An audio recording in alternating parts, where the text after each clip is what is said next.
김민석 더불어민주당 최고위원께서 8시 30분 인터뷰를 예정하고 거의 도착을 하셨다고 하는데요. 아직 스튜디오에는 올라오지 못하셔서 일단 제가 오프닝을 먼저 시작을 했습니다. 자, 날씨가 좀 많이 추워졌는데 여러분 어디서 저희 방송 함께하고 계십니까? 네, 댓글창에 올려주시면 제가 소개하면서 오늘 방송 부드럽게 출발을 해보려고 합니다. 장윤선의 취재편의점 여러분들 응원 속에 무럭무럭 성장하고 있습니다. 구독, 좋아요, 댓글, 알림 설정 함께 해주시고 방송을 보시면 좋을 것 같습니다. 연일 전국이 매우 혼란스럽습니다. 게다가 러시아의 북한군 파병 이슈가 점점 커지고 있고요. 미국과 나토에서 직접 군사 병력의 숫자를 확인해 주면서 이 전국이 어디까지 일파만파 커질지, 경우에 따라서 이것이 국내 정치용으로 활용되는 것은 아닌지 우려가 점점 커지고 있습니다.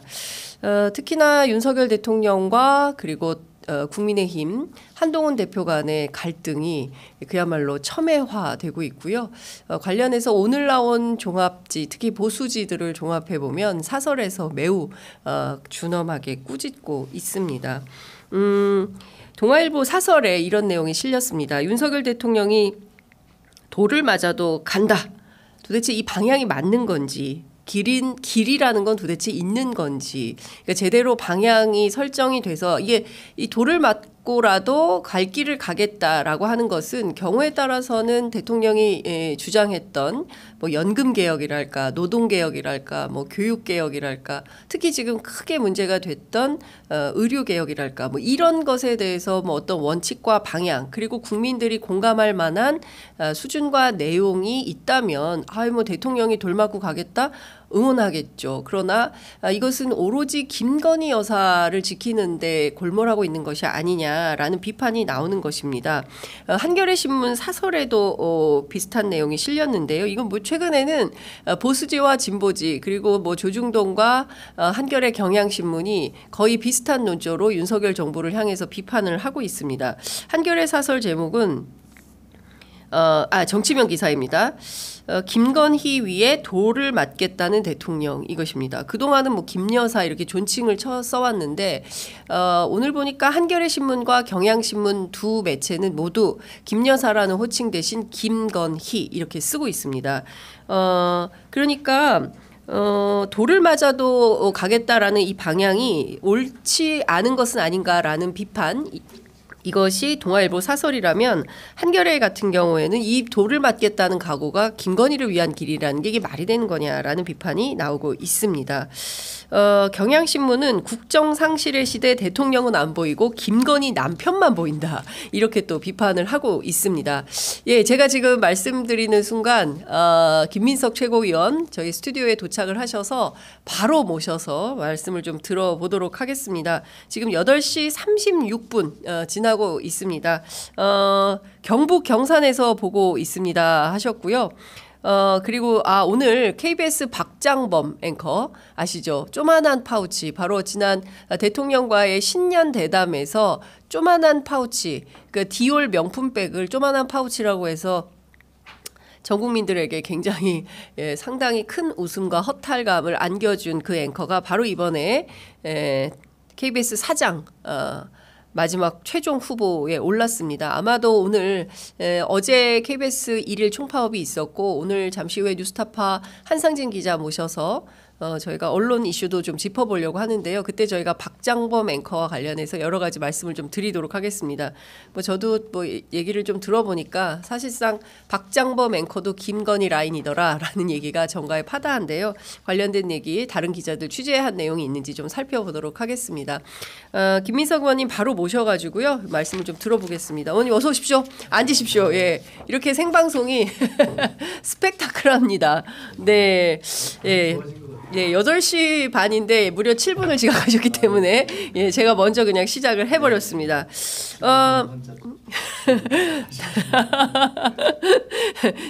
즐겁지 않았습니다, 어머님. 예. 정시에 좀 오시면 좋을 것 같다라는 말씀을 좀 드리면서 시청자분들이 많이 기다리니까요. 네네. 그 현안이 너무 많아서 바로 여쭤보도록 하겠습니다. 연일 계속되고 있는데요. 명태균 게이트가 터지고 뭐 김대남 녹취록이 나오고 이 가운데 특히나 김건희 여사가 명태균 씨와 뭐 경우에 따라서는 뭐 국사를 논의한 것은 아닌가라는 의혹도 있고요. 이 가운데 또 한동훈 대표와 윤석열 대통령이 극한 갈등을 하고 있습니다. 최근에 이런 정황 전반적으로 민주당 어떻게 보고 있습니까? 우선 중간에 제가 말씀을 듣다 같은 생각 하나는 명태균 씨와 국사를 논한 거 아닌가 뭐 이렇게 말씀하셨잖아요. 네. 김건희 여사는 명태균 씨뿐만 아니라 많은 사람들과 국사를 논하신 것 같고 예. 많은 사람들과 영적 대화를 하신 것 같고 네. 일단 그렇다는 생각이 하나 들고요. 전체적인 상황은 지금 대통령실은 마비고 국정은 실종이죠.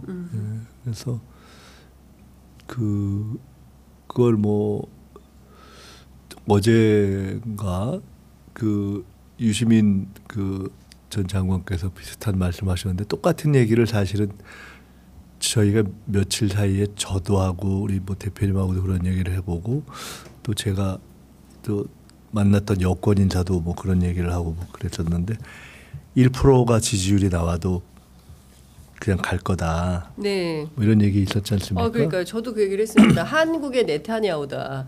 광화문에 100만이 모여도 끄떡하지 네. 않을 거다. 저도 그런 생각이 좀 들었습니다. 그런데 뭐 그런 비슷한 생각을 전에부터 하고 있었고 저희는 네. 그래서 뭐 0.1%라도 그냥 갈 그런 마음은 그런 마음을 가지고 있는 정권인데 일은 뭐 전혀 안 하고 있고 국정은 마비되어 있는 상태여서 걱정을 하고 있고 그래서 뭐 가령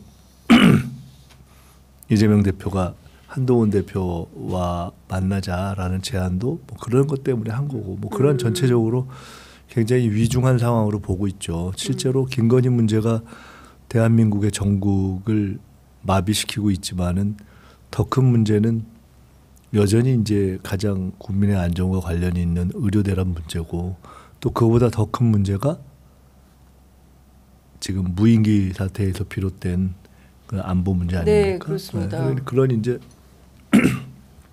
1993년도에 그 북핵 1차 위기가 있었는데 그때 김대중 대통령이 일괄 타결 패키지 딜 카터 특사를 제기했던 그 시기를 연상케 하는 정도의 어려운 외적 환경이고 또 의료 대란은 당사자들에게 있어서는 코로나 때와 다를 바가 없는 정도의 심각한 상황이고 네. 그리고 정치는 거의 IMF 직후에 현직 대통령이 있었지만 사실상 국정에 손을 놨던 것 같은 그런 상황이고 네. 저는 사실은 전당대회 때 우리가 IMF 이후에 DJ가 상황을 극복했던 것과 같은 상황을 민주당과 이재명 대표가 맞이하게 되지 않겠는가라는 얘기를 많이 하고 이재명 대표께도 그런 얘기를 나눴었는데 실제로는 저는 지금은 문제의 성격과 상황은 그때보다 더 어렵다 이렇게 보고 있습니다. 사실 의원님께서 어제 뭐 이런 말씀을 하셨는데요. 그 라디오에서도 말씀하셨지만 지금 그 사실상 무정부 상태 비슷하다. 예. 그리고 이 정도면 차라리 그만두는 게 낫다라고 이제 제안도 하셨는데요. 그런 거 있잖아요. 네. 얼마 전에 비슷한 얘기 들었었는데 우리가 뭐 가령 지도자가 제일 나은 게 그 똑똑하고 게으르고 그러면 이제 밑에 사람들이 편하니까 그 다음에 잘 이렇게 일할 수 있고 그 다음에 이제 그 다음이 똑똑하고 부지런하고 그러면 이제 밑에 사람들 피곤하고 예. 그 다음에 조금 부족한데 게으르고 그러면 뭐 그냥 돌아는 가니까 부지런한데 아니 이제 근데 모자라고 부지런하고 이러면 개판되잖아요. 그렇죠. MB 때 많이 유행했던 뭐 말입니다. 그런 얘기가 있지 않습니까? 그런 등등을 놓고 볼 때 차라리 이게 뭐 아무것도 안 해주면은 좋을 수가 있는 정도의 상황이 있는 건데 지금은 좀 무능하면서 그렇다고 뭐 아무것도 안 해서 딴 뭐 체제가 돌아가게 하거나 네. 뭐 여당이라도 그럼 알아서 하라고 하거나 뭐 그것도 아니니까 굉장히 난감한 거죠. 그러니까 이제 그러니까 국민들의 이 분노와 교체 욕구는 높아지고 네. 이대로 가겠나 하는 판단이 보수층까지 확산된 거잖아요. 그렇습니다. 예. 제가 요새 조중동은 무슨 민주당 성명서 같다 이렇게 얘기했더니 어디 맞습니다. 예. 어디에도 기사가 났더라고요. 그런데 그걸 또 안 듣잖아요. 그러니까 그리고 뭐 객관적인 환경이 저희가 의석 자체가 국민들이 상당수가 원하는 탄핵이라는 걸 할 수 있는 환경이 안 되고 민주당이 뭐 노력의 문제를 떠나서 안 되고 그러니까 사실은 엄청나게 어려운 상황인 거죠. 네.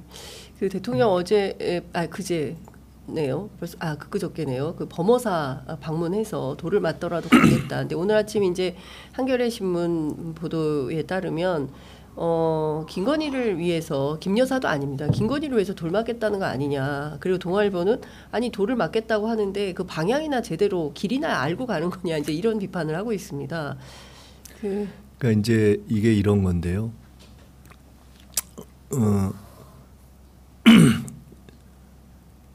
이게 어느 정도 수준, 그러니까 이렇게 보면 정상의 레인지, 네. 범주라는 게 있잖아요. 그렇습니다. 근데 이제 그거를 뛰어넘어 있잖아요. 이 정권과 대통령은 이게 아무리 그래도 상식적으로 이 정도는 하겠지 않은 그 그러니까요. 범위에 안 들어 있잖아요. 네. 범위 바뀌죠. 예, 그래서 아무리 비판을 하거나 또는 하더라도 난 상관없이 내 길을 간다.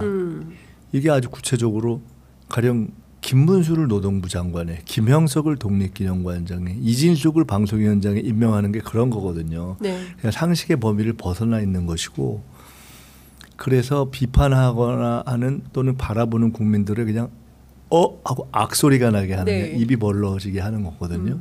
근데 이제 그것은 제가 이 말씀을 왜 드리냐고 하는 것은 비판의 동력을 지치게 하는 효과가 있습니다.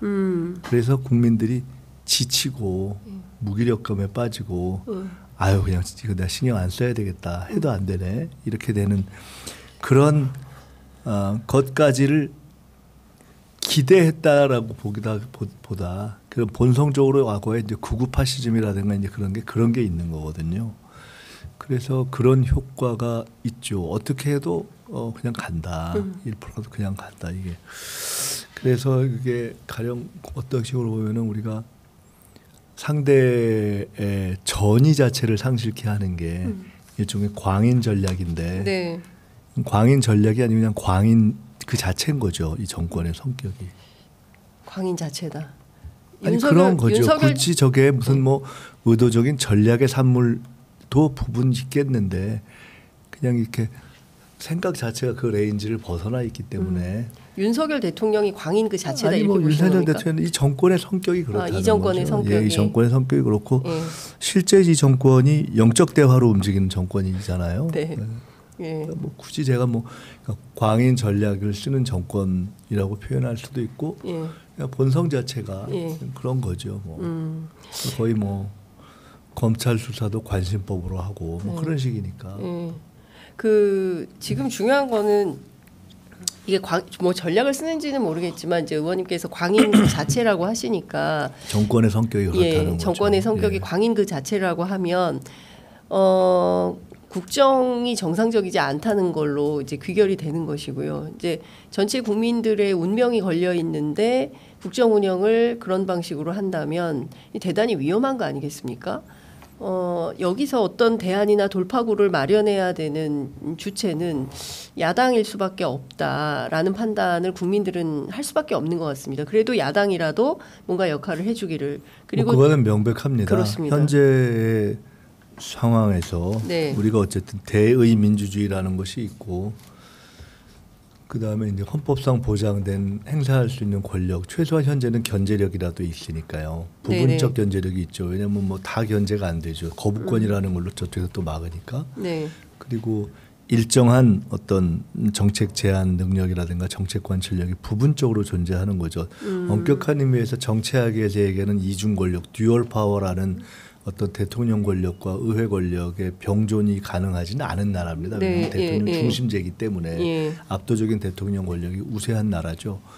근데 이제 그런 상황에서 제도적으로뿐만 아니라 또 실체적으로도 그 야당이 어느 때보다도 단결되어 있고 또 이재명 대표의 리더십으로 딱 중심이 서 있기 때문에 그런 점에 있어서는 유일한 현재에서의 견제력이자 대안력이죠. 그런데 이제 문제는 말씀드린 것처럼 그 또한 한계가 있고 헌법적 한계가 일단 있지 않습니까? 국민이 상당수가 요구하는 탄핵을 할 수 있는 상황이 아니고 네. 그 민주당의 판단과 결정으로 할 수 있는 상황이 아니고 또 법을 특검을 통과시킬 수 있는 상황도 아니고 예. 굉장히 어려운 거죠. 근데 이제 그렇기 때문에 제가 뭐 초기부터 이 정권은 무너진다면 내분으로 무너질 것이다. 네. 저는 사실은 제가 탄핵이라는 얘기를 일관되게 안 해온 사람이거든요. 네네. 왜냐하면 그건 숫자가 필요한 게임이니까. 그래서 무너진다면 결국은 본질적으로 내분. 내분이 있으면 그 길이 탄핵으로 갈 수도 있고 뭐 그냥 뭐 하야로 갈 수도 있고 어떤 분들이 얘기하는 개헌으로 갈 수도 있고 여러 가지 길이 있겠죠. 네. 근데 본질은 내분인 거거든요. 근데 이제 내분에 의한 표의 구도의 변화가 있어야 되는 건데 그 표의 구도도 원래는 야당 192석에 부족한 8이라고 봤었는데 최근 보면은 과연 이준석 개혁신당의 표를 야당 표라고 계산할 수 있는가 네. 하는 문제가 있기 때문에 실제로 저는 11표에서 12표 이상이 안정적으로 구도에서 변화해야 네. 이게 이제 법적으로 가능하다고 네. 보거든요. 그런 어려움이 있는 거죠. 그러나 이제 그것은 그러한 숫자의 문제고 그러나 어떤 정치적 심리적 중심은 잡아야 되기 때문에 야당으로서는 또 민주당으로서는 한편으로는 철저하게 김건희 문제를 포함한 이 정권의 문제를 맹공하면서 네. 또 한편으로는 그래도 여러 상황의 변화를 현재 필요한 대안을 제시하고 그래서 가능한 길이라도 찾기 위해서 여야 대화를 제안하는 거고 네. 또 한편으로는 그 제안하는 내용들의 어떤 질을 높이고 국민적 안정감을 높이기 위해서 예를 들어 집권 플랜 본부 같은 걸 만들어서 집권 드라이브를 세게 하는 것이고 네네네. 그렇습니다. 제가 예. 지금 좀 뉴스를 중심으로 좀 여쭤보면 일단 이재명 대표와 한동훈 대표 간의 회동이 이르면 다음 주 경우에 따라서는 이번 주말에 있을 수도 있다라는 언론 보도가 있는데요. 예, 시기와 의제 이런 것들은 조율이 되고 있습니까? 뭐 굳이 그걸 조율을 해야 되겠지만은 네. 더 근본적인 저희의 마음은 국정을 정상화한다는 대전제와 대목표가 있기 때문에 네. 시기나 주제나 형식 이런 것은 저희는 이미 열려 있고 또 국정을 정상화하고 정치를 돌아가게 하는데 뭐 우리는 국민의 입장에서 필요하다고 보니까 그의 공감이 있다면 예. 현재 조금 더 어려운 처지에 있는 거는 한 대표 아닙니까? 예. 이쪽 저쪽 다 예. 상황을 봐야 되니까 그쪽에서 이렇게 공감하고 수용하고 네. 움직일 수 있는 선상에서 시기와 의제와 형식 이런 건 다 뭐 맞춰가면 된다 예. 보고 있습니다. 일단 뭐 다음 주 수요일 한동훈 대표 취임 100일 기자회견 뭐 예정이 되어 있는 것 같아서 그 무렵의 시기는 근데 뭐 시기야 뭐 중요한 것은 아니라고 보여지고 중요한 것은 의제인데요. 저희들 의제도 제가 말씀드렸듯이 다 열려 있다고 보시면 되죠. 근데 제가 국민의힘 쪽 취재해 보니까 이재명 대표의 회동에서 우리는 민생만 이야기할 거다. 그러니까 예컨대 지금 핵심이 되고 있는 김건희 특검법 그리고 최혜병 특검법 이 특검에 대해서는 우리는 아직 그 논의할 단계는 아니라고 생각하고 사전에 특감을 먼저 설치하라고 요구를 해야 되는데 그마저도 지금 국민의힘 내부에서 의견이 갈리는 거 아니겠습니까? 이제 그거를 이제 어떤 처지라고 표현해야 될지는 제가 잘 모르겠는데 네. 국민의힘 그리고 그 중에서도 이제 국민의힘 전체가 장악되어 있는 것이 아닌 한동훈 대표는 계속해서 윤석열 대통령과도 조금 다르고 국민들의 목소리를 반영하는데 100%는 하기 어렵고 근데 민주당과도 조금 다른 그 무엇을 자꾸 뭔가를 추구하잖아요. 네. 그래서 그 제3을 한다고 했다가 제3도 못하니까 그러니까요. 제4를 하나 하는데 그것도 꼭 하는 건 아니고 예. 그렇다고 제5를 해봐 이러면 꼭 제5를 하는 것도 아니고 예. 지금 이제 그 말씀이 모든 국민이 지금 모이면 본인이 그렇게 뭐 강하게 이야기했다고 하는 네. 뭐 저 김건희 문제 등등 당연히 논의되겠지. 이건 뭐 초등학생들이 생각해도 예. 생각할 수 있는 거잖아요. 네. 근데 이제 저는 지금 말씀하셨다는 그런 내용이 어디서 나온 기사인지 모르겠지만 예. 첫째는 상식에는 안 맞는 얘기죠. 예. 근데 이제 그런 얘기가 나오는 심적 배경과 구조적 상황은 이해가 된다. 그리고 이미 아는 바다. 네. 한동훈 대표나 국민의힘의 처지가 그런 거 아닙니까? 네. 국민의 목소리도 반영하면서 근데 윤석열 대통령과는 좀 달라야 되고 민주당과도 달라야 되는 그게 이제 그게 글쎄요. 그게 뭐 햄릿도 아니고 네. 뭔가 한 햄릿 뭐 이렇게 되는 건가? 하여간 그러면 고민을 계속 하시겠죠. 민주당 쪽에서는 그러면 그 최혜병 특검 때처럼 한동훈 대표가 요구하는 이를테면 뭐 제3자 추천 방안이라든가 또 하나는 명태균 리스트가 실제로 국민의힘 주변에 얽혀 있는 정치인들이 많아서 부표 가능성이 높기 때문에 명태균 관련된 이슈를 좀 빼주면 그러면 협상의 여지가 있는 거 아니냐라는 얘기도 나오는데요. 그 점은 어떻게 보십니까? 우선 명태균 관련한 것은 저희는 명태균 씨 관련해서 제기되는 이슈 중에 상당 부분은 본질은 아니라고 보고요. 아, 명태균이 본질은 아니다. 아니 명태균이 본질이 아닌 예. 것이 아니라 명태균과 관련해서 제기되는 여러 이슈 가운데 예.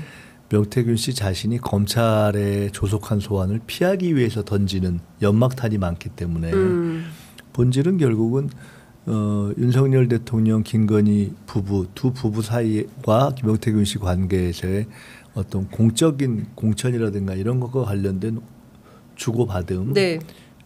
그것의 관철 요 링크가 중요한 거지 나머지 뭐 국회의원 가운데 누가 거기서 뭐 돈이 싸니까 아니면은 숫자를 잘 주니까 여론조사를 뭐 의뢰했다 이건 사실 전혀 본질이 아니잖아요. 예. 그냥 그쪽 일이지. 예, 그렇죠. 그런 것이 중요하다고 보지는 않고요. 그래서 본질적인 것만 하면 되고 지금 뭐 워낙에 일이 많으니까. 네. 그리고 나머지는 지금 말씀하신 뭐 이런저런 거를 저 혹시 한동훈 대표 쪽에서 제3 뭐 이런 걸 하면 우리가 수용할 수 있느냐. 그렇죠. 그거는 우리가 뭐 한동훈 대표 어려운 처지에서 내는 궁여지책에 맞춰주는 사람들도 아니고 꼭 그래야 될 의무도 없고 예.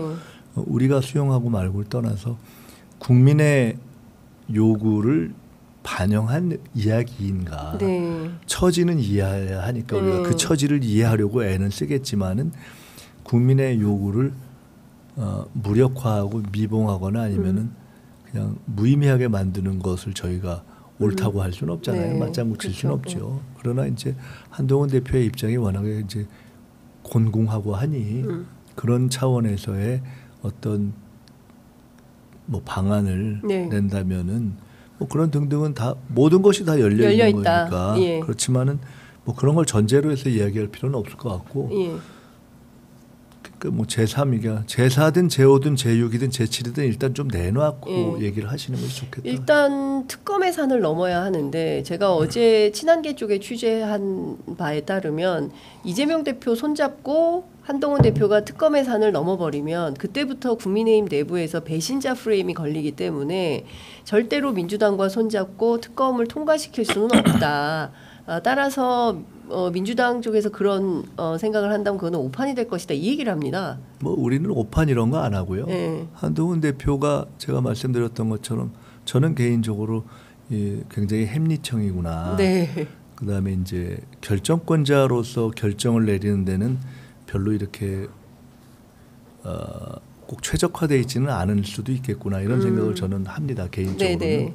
그리고 이제 국민들이 보실 거 아니에요. 네. 아 저분이 계속 몇 개의 사안을 보니까 결정권자가 되기는 좀 어렵겠구나. 네. 그 판단을 점점 늘어갈 거라고 봅니다. 네. 그래서 그것은 본인들의 선택할 몫이라고 보고요. 네. 근데 그리고 이렇게 되면 민주당의 손을 잡느냐 아니냐가 중요한 것이 아니라 국민의 힘 이거 좋아하신다면서요. 그러니까 제 그 말을 국민의 좋아한다고. 편에서 네. 판단을 할 거냐 아니냐 그것만 생각하시면 되는 거죠. 예, 민주당이 중요한 게 아니라 국민의 편에서 김건희 특검법에 네. 동의를 할 거냐 말 거냐 이 결정을 내려라라는 말씀을 좀 주셨습니다. 그 오늘 아침 조선일보에 재밌는 기사가 실렸는데요.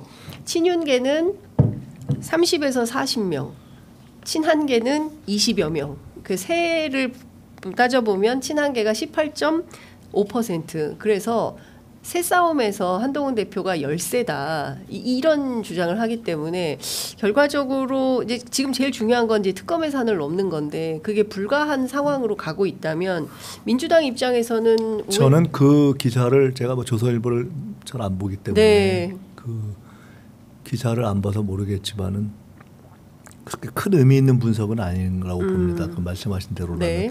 소위 친한계라는 게 존재하는지 아닌지도 우리가 모르는데 그 숫자가 작다 하는 건 뭐 굳이 분석할 필요도 없는 얘기고 그 얘기대로 20명이나 된다면 놀라울 정도로 대단한 것이기 때문에 놀라고 대단한 거죠. 아니 그 실제로 그렇게 해서 20명 중에 반타작이라도 하면은 전국을 움직일 수 있는 거잖아요. 그렇기 때문에 지금은 누구든지 10명을 민주당이 아닌 쪽에서 10명을 움직일 수 있으면은 그분이 캐스팅 보트예요. 그렇기 때문에 그 한동훈 대표가 10명을 어떤 방향으로도 단일 대우로 갈 수 있으면은 본인이 전국을 상당히 리드할 수 있겠죠. 그렇기 때문에 10명만 모으는 친윤과 친한의 숫자 비교라는 건 아주 의미 없는 비교고요.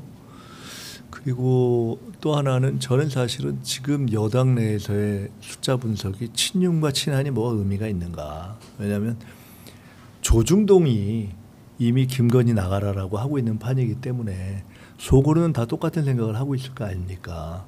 조선일보가 일단 왜 안 나가냐 답답해 죽겠다. 우리가 그렇죠. 매일 칼럼 쓰기가 힘들다. 맞습니다. 지금 이렇게 비명을 지르고 있는 거 아닙니까. 네. 그렇기 때문에 실제로 그럼에도 불구하고 국민의힘이 안 움직이는 핵심은 뭐냐. 저는 공검 현상이라고 봅니다. 공검 현상이요? 검찰을 두려워하는 거죠. 공검 현상. 그러니까 사실 지금 저분들 가운데 윤석열 공천을 다시 받을 일이 없잖아요. 그렇습니다. 그렇다고 한동훈 공천을 4년 후에 받을 수 있다고 생각해서 꼭 충성을 한다 이렇게 보기도 쉽지 않을 겁니다. 그러면은 왜 안 움직이는가 딱 하나 있다면은 그냥 조용히 있지.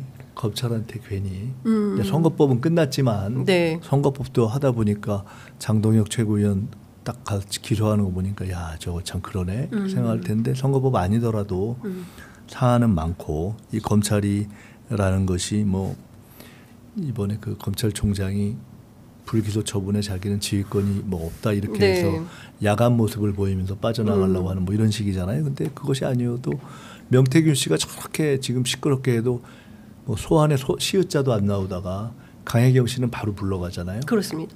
그러니까 그런 검찰이잖아요. 네. 그런 걸 보면서 뭘 생각하겠습니까? 국민의힘 의원들이 아유 내가 괜히 했다가 저 1%가 되더라도 돌을 맞을지언정 검찰의 칼은 쥐고 있겠다라고 이야기하는 거잖아요. 대통령이. 그렇죠. 그러니까 그게 더구나 명태균 씨는 윤석열 대통령을 보고 뭐 잘 보지는 못해도 칼은 잘 휘두른다 이랬다면서요. 그러니까 그건 모두가 알 테니까 그것 때문에 지금 결국은 못 움직이는 거 아닌가라고 해석하지 않으면 사실상 국민의힘 의원들의 저러한 잠복 상태는 설명하기 어렵다 이렇게 봅니다.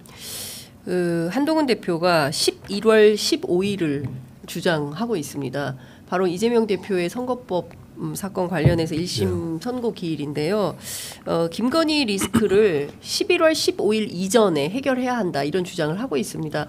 그 선고에 대해서 상당히 어떤 전망을 하고 있길래 이런 주장을 한다고 보죠? 총선 때 2조 심판론 얘기했다가 아무 의미 없는 거랑 같은 어리석은 주장이죠. 어리석은 주장이다. 그냥 뭐 그게 무슨 의미가 있겠어요. 민주당 내부에서는 1심 선고를 어떻게 좀 아니 그걸 무의미하지 않습니까? 무의미하다. 법리적으로 이미 무죄라고 확신하고 있고 혹시 그에 대해서 아주 무슨 뭐 먼지털이 하듯이 거기서 100% 무죄가 아닌 결과를 하더라도 그것이 무의미하다고 보고 있기 때문에 어차피 이게 우리는 이 문제에 대해서 확신을 하고 있기 때문에 이 문제가 걸림돌이 되지 않는 확신을 하고 있기 때문에 그에 대해서 한동훈 대표가 11월 15일 이재명 대표 선고를 갖고 기대하는 것은 아마 제일 큰 기대는 윤석열 대통령이라든가 이런 분들이 굉장히 이재명 대표 좋아하나 봐요. 이재명 대표만 바라보고 있는 거예요. 그러니까요.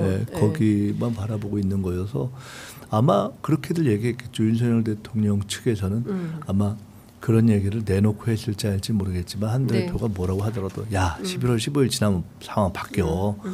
그러니까 자꾸 그러지 마 이렇게 하고 싶었을 것이고 네. 한 대표도 그 이후에 상황이 바뀔 수 있는데 우리가 기왕이면 좀 폼나게 있어야 되잖아요. 그 얘기를 하려고 그러는 거잖아요. 예. 그러니까 그런 이렇게 어리석은 얘기들을 하는 거잖아요. 그냥 뭐 레토릭에 불과한. 둘 다 어리석은 얘기라고 봅니다. 네. 그러니까 사실 1심에 불과한 것이고 민주당에서는 뭐 경우에 따라 무죄가를 확신하고 있지만 뭐 경우에 따라서 작은 티끌이라도 경우를 별로 생각할 필요가 없다고 없다. 예, 알겠습니다.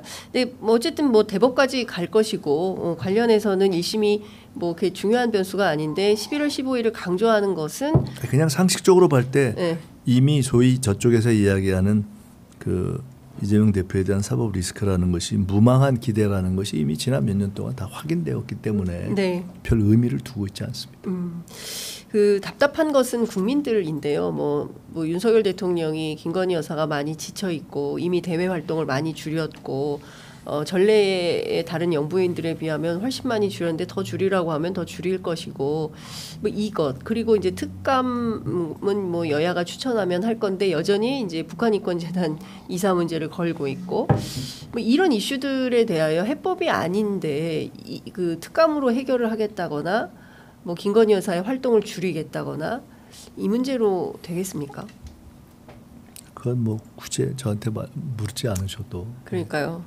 참 답답해서 여쭙는 거고요. 왜냐하면 많은 국민들이 더 지쳐 있거든요. 김건희 여사보다. 네. 네. 어떤 분들은 댓글창에 김건희 여사 때문에 내가 밥이 안 넘어간다. 이제 이런 말씀들도 하시는 정도입니다. 이제 저는 흔히 이야기하는 어떤 공격과 비판과 네거티브는 여전히 필요하고 또 그것을 실현하기 위해서 어쨌든 이렇게 정의를 실현해야 되는 것이고 그 점에 대해서 저희가 계속 이제 고민하고 방법도 찾고 그렇게 해야 되겠지만은 네. 그것은 야당이 굳이 이야기하지 않아도 될 만큼 다 모든 것이 나와 있고 김건희 그대로 두고 안 된다는 것도 다 알고 있고 윤석열 대통령 이대로 국정을 이 상태로 못 끌고 간다는 것도 다 알고 있기 때문에 네. 그 얘기를 더 막 이렇게 저렇게 근사하게 보태고 핏대를 높이고 목소리를 높이는 것이 현재 야당의 주된 과제는 사실은 아니다고 봅니다.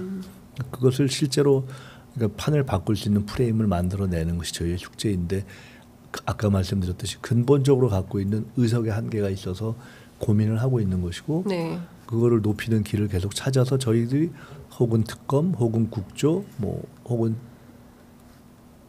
이런 등등을 계속 방안을 내면서 압박을 높여가는 것이고요. 그와 함께 더 중요한 것이 이제 지금 말씀하셨던 것처럼 이런 과정에서의 국민들의 어떤 자포자기 상태가 되지 않으려면은 그래도 우리는 최악의 경우에도 네. 이런 상황을 대체해갈 수 있는 또 우리는 준비를 하고 있다. 그런 거 아니겠습니까? 그런 의미에서의 포지티브 영역을 또 만들어 가야죠. 집권플랜본부 총괄본부장 맡고 계신데요. 말씀하신 대로 최악의 경우를 대비해서 일을 할 수 있는 채비를 일찌감치 시작을 하셨습니다. 근데 구체적으로 어떤 내용들이 준비되고 있는지 다 하는 거고요. 정책도 준비하고 당원들의 어떤 강화도 준비하고 정책 그다음에 각 사회 세력과의 어떤 힘을 합치는 네. 정책으로 힘을 합치는 문제도 하고 그러면서 전체적인 어떤 아이디어도 만들고 이런 것들은 이제 가장 기본적인 소위 집권 플랜에 있어서의 핵심적인 부분 우선해야 될 부분들을 하는 거고요.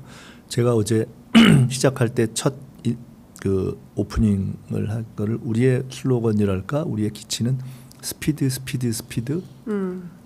그리고 포지티브다. 네. 그러니까 우리는 국민이 원하는 대안을 긍정적이고 적극적이고 창조적으로 그리고 매우 신속하게 속도감 있게 한다.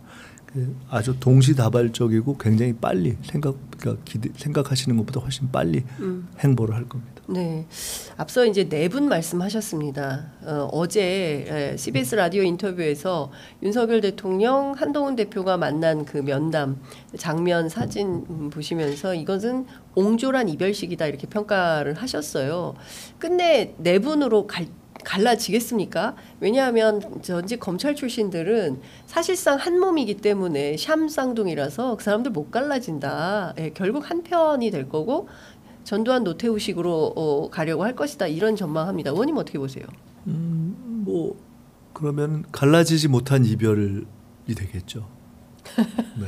갈라지지 못한 이별? 예. 이미 뭐 갈라져 있는 것이고 예. 갈라져 있는데 뭐 집을 서로 나가지 못한다는 그 집 나가면 너무 추우니까 이런 정도지. 그게 뭐 마음을 합쳐서 정말 앞으로 우리 따뜻하게 서로 같이 잘 살기로 해요. 뭐 이런 건 아니잖아요. 그러니까 우리는 서로 싫어하는 걸 알고 있어요. 그렇지만 나가면 너무 추우니까 그냥 서로 방은 달라도 그냥 있기로 해요. 뭐 이런 정도인 거지. 뭐 큰 의미가 있겠습니까? 네. 국민의힘 주변에선 이런 이야기가 들립니다.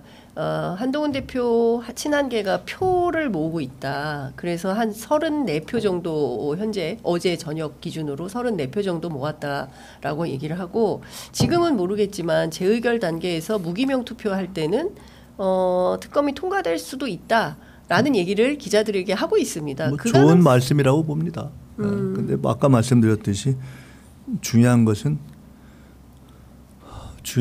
이제 실제고요. 중요한 것은 행동이고 중요한 것은 표이고 그래서 뭐 지금 아까 말씀처럼 34표가 중요한 것이 아니라 10표만 있어도 세상은 변하는 것이고 그렇기 때문에 그렇게 말로 막 그걸 기자들한테 하는 것이 중요한 때가 아니고 행동으로. 네. 그리고 그렇다 하면은 여야 간에 만나서도 뭐 진짜 국민이 원하는 중요한 정치적 문제는 빼놓고 민생도 중요한 거지만 그냥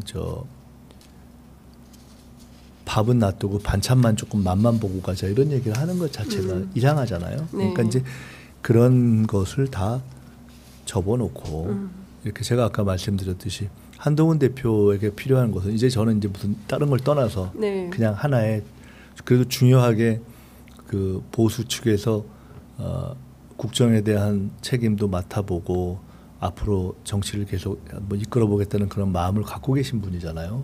그러면은 그런 분이라면은 제가 권하고 싶은 것은 다 떠나서 결정을 할 수 있는 사람이라는 것을 보여주는 것이 좋다. 국민들에게. 네. 그런 것이 없으면은 뭐 말을 잘해서 되는 것은 아니잖아요. 아마 그것 때문에 그 윤석열 대통령이나 김건희 여사도 그냥 좀 쉽게 보는 거 아닌가 저는 그렇게 봅니다. 예, 그 앞서 의원님 국조, 상설특검 이 두 가지도 되게 중요한 그 의제 중에 하나라고 볼 수 있지 않겠습니까?